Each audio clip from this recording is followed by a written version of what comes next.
Five Stages of Grief by Azura Michelle. Overview.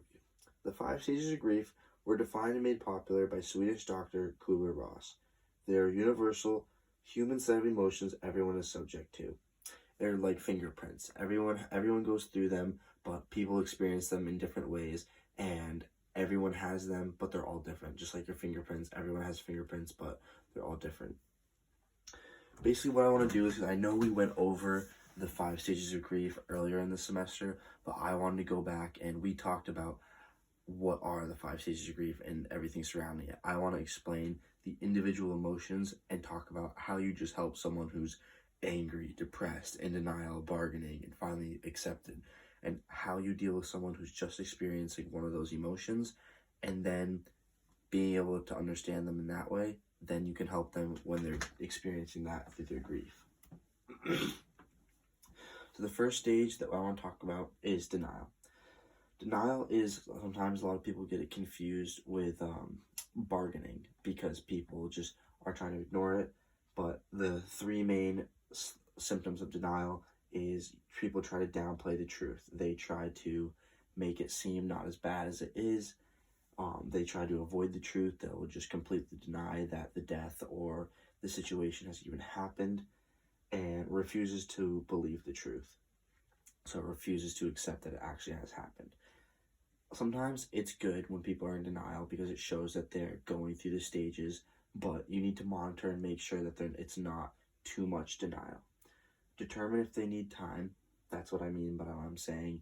Determine if they need just time because it's a good thing, or if you need to step in. Let them know you can be there for them to help them talk it out.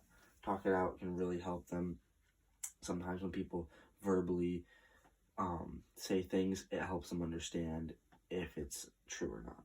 Involve medical if needed. If they're easily irritated, a tightened jaw, faster than regular speech, slower speech.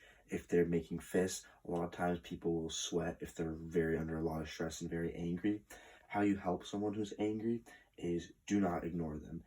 Trying to deny that there's a problem and just blocking them out can actually make them more frustrated. Harsh answer turns away wrath. When you answer someone calmly who's very frustrated, it helps them feel collected and calm down. Understand, but do not change your opinion for them. You want to receive their emotion, listen to them, but do not change your opinion or bend to their will, because sometimes that can just fuel their rage and make them feel like they're getting something out of being angry. Allow them time and space if they need it. I get really mad sometimes in school, and sometimes the best things you need is just time and space to cool down. Because a lot of times, if you wait 10-20 minutes, you go back, you'll realize you're really not even that mad about it. It was just in the moment.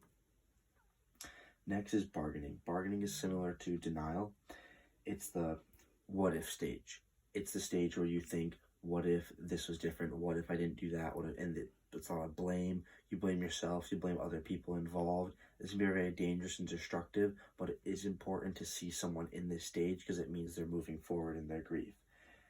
Deal with higher powers. This is when someone thinks maybe if their loved one is sick, if they give their life to God, they'll all of a sudden get better.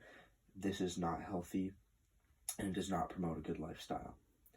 Another doctor. A lot of times people who receive terminal illness news will want to see, we just need to see one more doctor. They're trying to bargain. They think if they just get a better doctor or a different hospital, they'll get a different outcome. A lot of times people need a counselor if they have a severe bargaining problem to help them realize the situation. Family and friends can help them see reality, and a lot of times support groups are the best options because people need to be around other people experiencing the same things as them. Depression. This is the last stage before acceptance. Although it doesn't have to go in order. A change in diet. These are all just common symptoms of people who can be suicidal or depressed or just going through, a lot of time people go through stages of depression.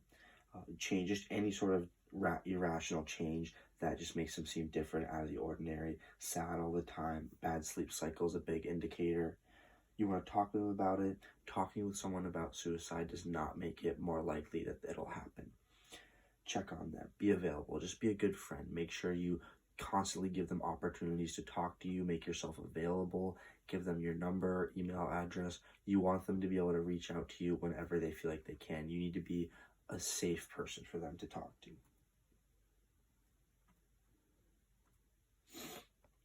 Acceptance. This is the last stage and is the most dependable as far as the steps go. What this means is this is usually the last stage people get to, because it is the goal of the entire grief process, is to get to a point where you can accept the situation and be content with what's happened and move on and have a healthy and productive lifestyle.